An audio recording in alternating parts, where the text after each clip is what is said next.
Hey guys! So this video is going to be my next bump date video. I can't even believe it. So I am entering the third trimester.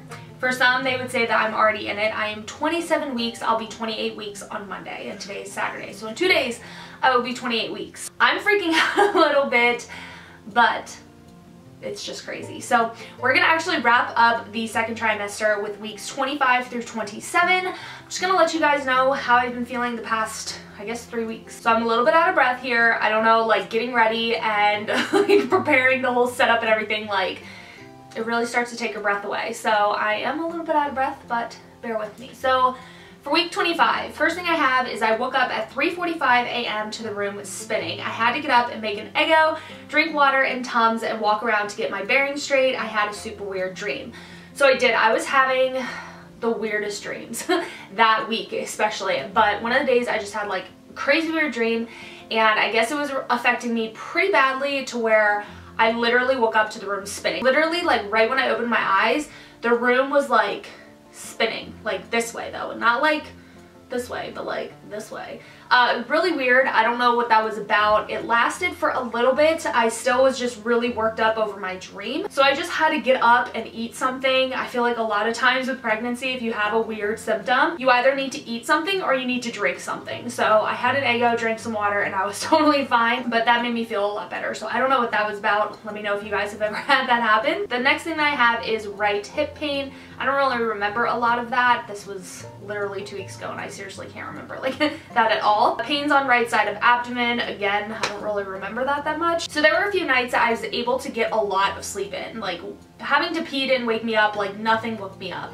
And so there were a few nights where I was able to like really get into a deep sleep, and being pregnant, that is like a wonderful thing to happen. However, I was holding my pee, and guess I didn't realize like I was holding it for a long time, so when I finally would go pee, I could almost feel like my uterus or something contracting. And I have heard like if you get like a full bladder and you finally like release it, the pressure of the baby and all of your organs being all shifted, I think it's your uterus will contract back to its size it's supposed to be. I don't know a lot about it. I don't know how to elegantly inform you guys about it, but I would have a little bit of pain when I would finally go pee, but it would only be the one time. It wasn't like a UTI or anything. Like it would just be that one time when I finally released all that pressure, and then it'd be good to go. I had that at the beginning of pregnancy too, like not like too far in the beginning, but I know I've told you guys about that. But I think that happened like only once or twice during week 25. I haven't had it since. Lots of acid reflux. I think it's from the Dunkin' Donuts lattes. When I get Dunkin' Donuts lattes, which I'm not gonna lie, I have one right now, but I have noticed that when I get a latte is when I get pretty severe acid reflux. And not only just that, like I've been getting it a lot. I know we're not on this week yet, but I've been getting acid reflux a lot in the middle of the night. I have to get up like around 2 a.m. every night to take some Tums because the acid reflux from laying down is just like so bad. Like I can't even handle it. Like sometimes it comes up into my mouth, and I know I've told you guys that before and it's really gross, but acid reflux has probably been the most frustrating symptom this entire pregnancy, and yeah, it just really sucks. So I guess during week 25 was the first time the baby started kicking my bladder, and I don't even know if it's my bladder, but it'll send like a shock, and not lightning crotch. It would send like a shock to like down there, like I have to pee. And it would just be like for a split second, like as if he kicked it, and like I'll feel him kick, so I know it's from him kicking. So I don't know what he's hitting. I'm assuming it's my bladder because it'll just send a quick sensation like, oh, you have to pee, but then it like just goes away. I don't actually have to pee. It's just whenever he kicks. So I'm assuming it's my bladder, and it feels very weird. A very weird symptom that has been going on. Well, actually, I think it stopped this week, but week 25 and 26, I was just getting really random sweaty feet. Like my feet just would sweat, whether it was in shoes, like tennis shoes, or even in flip-flops. And I have never been the sweaty feet girl. Like I've never had sweaty feet. I've never had that as a problem, like ever. So having that now is like so weird. I don't know what it's about. It's very strange, but yes, sweaty feet was something that I was experiencing, which was just really weird and really random symptom. I put we're officially in double digits until he's here, so I guess I hit double digits in week 25. Severe exhaustion all weekend. Yes, you guys know there's certain weeks where you have a lot of energy and there's certain weeks that you just don't. This past week, week 25, I've had pretty good energy, but week 27, Week 27, I've had really good energy, but week 25, that weekend, I remember just being tired. Like, I didn't want to do anything. I was just so tired. And you can kind of tell, like, when I guess hormones may be surging through you that are, like, new, like, powerful ones or something, or like when there's a growth spurt, you can tell because of how run down your body is, even from doing nothing. So that's pretty much everything I had for week 25. For week 26, I got my glucose test. I got to the testing center at 9 a.m., waited till almost 11, got so annoyed I left, but then went back and got the test done. So that day sucked. On Monday, I woke up and I don't have to fast for my glucose test. This was the second one I took. You guys know I took one at the beginning of pregnancy as well. So this was the second time I did the 1 hour test, and I felt totally fine taking the drink. I was really frustrated beforehand though, because I got there and I'm telling you what, it was like a 2-hour wait. They said it was only going to be an hour. It was 2 hours that I waited, and finally was like, I'm leaving. So around 11, I left. I went to the grocery store, and if you guys watch my vlogs, you guys know this. I went to the grocery store, got a couple groceries, came home, put the groceries away, and finally was like, you know what? Like, no, I want to get this test done. I don't want to have to think about it all week. I want to get it done. So I went back to the testing center and I walked in and I just told her like my case, and she ended up taking me right away because I told her everything that like I had just gone through. And so she took me right away. She gave me the drink, and the drink, I'm not very sensitive to the drinks. The first time it didn't bother me. The second time it didn't bother me either. You get a little bit of a racing heart, but that's kind of it. And that could even just be from nerves. For me, I know every woman has something different happen, but for me, I'll get like a really quick racing heart and then be totally fine. But during my test, I was allowed to sit at my car, I was allowed to walk around, I was allowed to sit on the bench. There was some woman who came up to me to ask me where a different lab was, and I'm like, I don't freaking know. Like, she literally drove her car up to me as I'm sitting on the bench outside of the lab, comes and asks me if I know where this other lab is, and I'm like, no, I don't. So I had to go ask someone else, like, do you know where it is? So I'm like I was moving around a lot during my test, and I don't know if that's a good thing or bad thing, but my test was literally just like a hot mess. I have been getting a little bit of morning sickness again, and it's not morning for me, it's nighttime for me, so come around 4 o'clock, my nausea has come back. It'll come back, but not even every day, like certain days, and it depends, I guess, I don't know, if I have a lot of food in my stomach, and as soon as I eat, I'm completely fine. So it definitely is like a morning sickness type of symptom. During week 26, I was craving veggies, so that's a good thing. So I got my glucose test back later in the week, and I passed the glucose test, the 1 hour glucose test. Okay, I put feeling faint after eating on Friday, no food in particular. So whenever I would eat certain times on that Friday, I would feel a little bit faint after eating, and it was pretty much almost after every meal. I don't know, I've read different things. I've read if it's like, if you don't eat within like a certain amount of time, when you finally do eat, I guess it requires a lot of blood to like digest the food. So when your blood is like rushing from like your head to like your stomach to digest food, it'll make you a little bit lightheaded, and it wouldn't be like for very long. It'd be like a really, maybe a minute or two, I'd feel a little bit faintish, and not even faintish, just a little lightheaded, just a little bit off, to where I kind of just had to sit down and then I was fine. And that only happened that one day. I think in my last bump date video I had said that I was experiencing that a little bit during those weeks as well, and I realized I think it's because of lack of water. I've been upping my water game a ton, and I think that's why this whole week I have felt so good. I honestly believe that water has a lot to do with it. So we're still in week 26. I put emotional, little things I'm very sensitive to. There would be like the smallest thing that like my husband would say, and it'd be something totally innocent, and I would just start crying. There was a day that he said that he may not be able to make it to like Easter, to church. I just started crying. I'm making breakfast and he's like, babe, I don't know if I'll be able to make the Easter service. And I just started crying. And he's like, oh my gosh, are you really crying? And I'm like, yes, and I don't know why. So I've been way more sensitive to things. So whenever I feel like I'm being overly sensitive, I try and like draw myself back and calm myself down and be like, hormones, hormones, hormones. And then when he sees I'm gonna like have like kind of like a emotional time, he'll like back off and give me extra love and be like, oh my gosh, like this is not the like same girl, because I usually, you can say whatever you want and nothing bothers me, but for some reason lately things have been bothering me. It is so hot in this room, you guys. Okay, and then the last thing I put for week 26 is I have my first sign of stretch marks on my belly. So on the front of my belly, I've never had stretch marks there before. I've never had a big belly like this before, and so I've started to get my first sign of stretch marks. I think I have like 2. I think I have like 1 on this side and 1 on this side. So that really, really sucks. So I do have my first sign of stretch marks. I have been using oils, I've been using lotions, I've been drinking water. been doing whatever I can, but stretch marks, honestly, you guys, are just inevitable. If you're gonna get them, you're gonna get them. It's usually hereditary. I have had stretch marks a lot of my life because of growth spurts that I went through, and it was just always something that I've always kind of had. So I've officially gained my tiger stripes. Alright, so now we are in week 27, which is the week that I just now have gone through. I'm still in week 27, but there's only 2 days left, so there's that. So I put first sight of swollen feet. So my feet have officially started to look like pregnancy feet. They're not swollen, like, I don't know if swollen is the right word, but like they officially look like pregnant. They're like puffy and just like they're pregnant feet.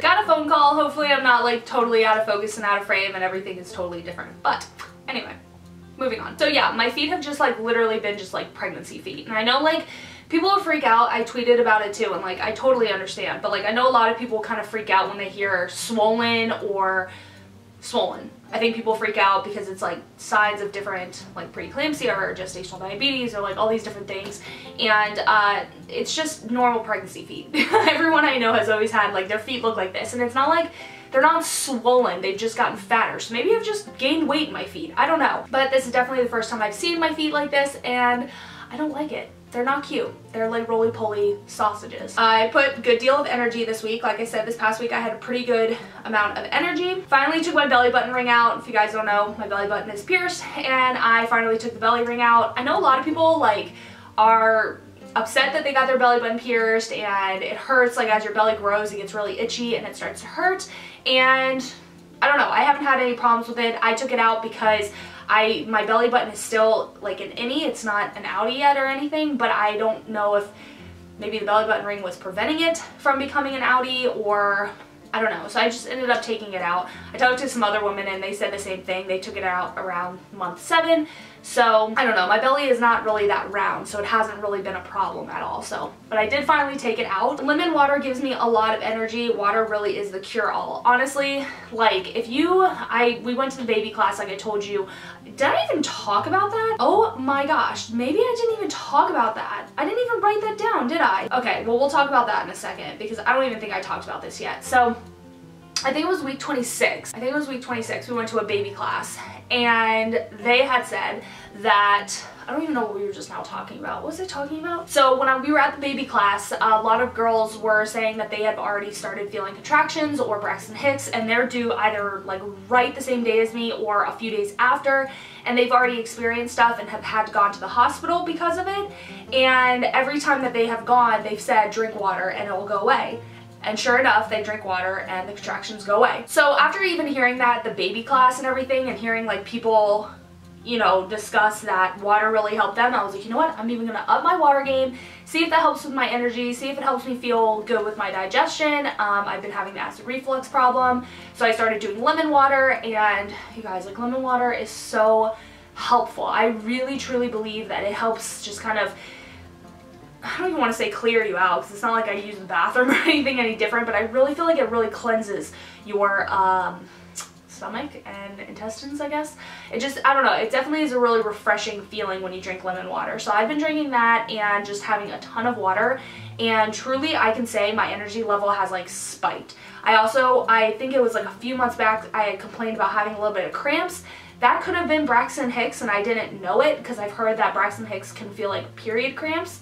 So it could have been that, and as soon as you drink enough water, it goes away completely. So water really is like the cure-all for a lot of different symptoms in pregnancy. Like, I just feel like women who are pregnant just need to drink all the water in the world. So really quickly, just kind of covering the baby class, we took it's called a Motherhood Class. So basically it just covered basically what we're going to be going through for the 3rd trimester, all the way through labor and delivery, through the very first like weeks of having the baby, having a newborn. Kind of covered a little bit of everything. There was a lot of stuff that we kind of just already knew. I'm not saying that to sound like a know-it-all or anything, but just a lot of the information we were taught, we kind of already knew. I feel like it's more of a class for people who have never really been around babies, don't really know a lot about babies. My husband and I know a lot about them.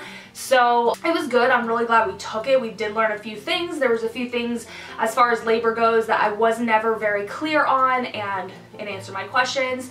I feel like I really would rather kind of start taking like breastfeeding classes and if there's any other like actual labor classes, like how to deal with labor. I thought it was going to be like a Lamaze class, but it wasn't. It helped a little bit. It did a little bit of that stuff, just how to kind of breathe and get through the contraction, but as far as anything like that, I don't feel like I learned a lot. I'm glad we took it though. It was really nice being able to be with other like expecting parents, like first time expecting parents. That was really nice, and just, I don't know, it's fun sometimes to be able to do like the new parent things, like, you know what I mean, like just being around other parents. It's nice to like be around that. I never really understood that until being pregnant, like being around other pregnant women and new parents. It's just comforting knowing we're all kind of going through the same thing. I put a little heavier breathing, especially when eating. You guys can probably tell even how I'm talking now, my breathing is definitely very different. I feel like I'm out of breath. I've had that a lot of the pregnancy, most of first trimester, and then now the last couple weeks of second trimester. It's just a little bit harder to breathe.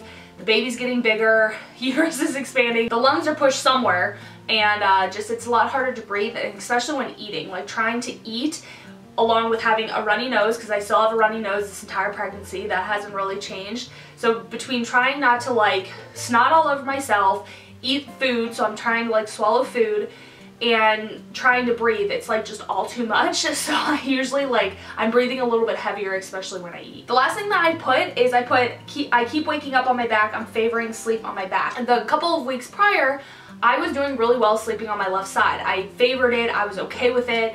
I, you know, have always the rest of the pregnancy liked to lay on my right side. That's just always been the most comfortable side for me to lay on.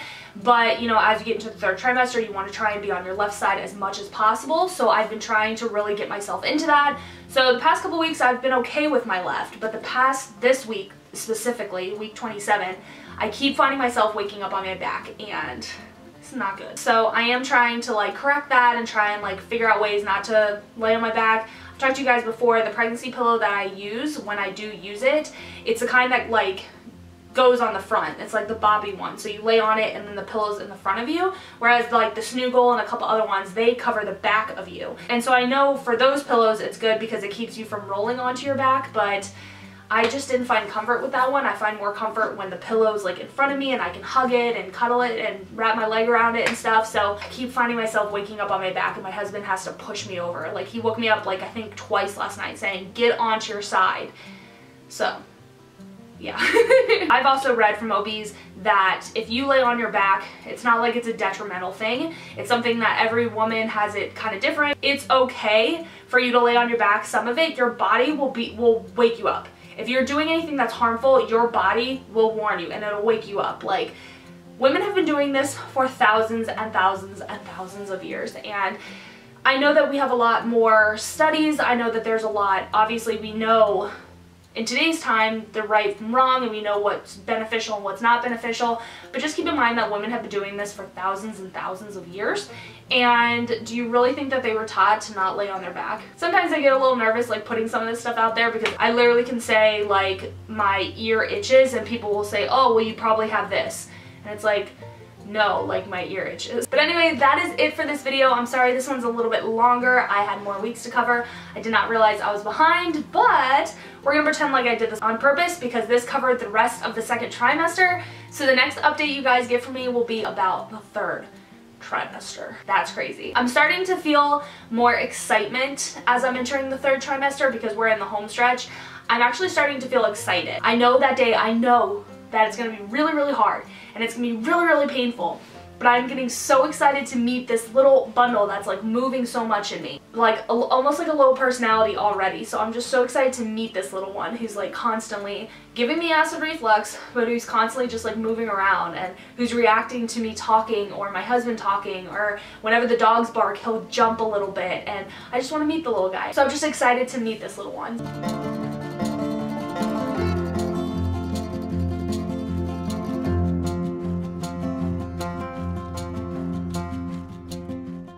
Anyway, that is it for this bump date video. If you guys enjoyed it, please give it a thumbs up as well as subscribe to my channel. I will have all of my social media links in the description below, as well as links to products that you guys are always asking me about, where I get certain stuff. I'll always have them linked down below, so always check that. And I will see you guys in my next vlog or video. Take care, everyone. By the way, this entire video I've been holding down acid reflux and it's really gross.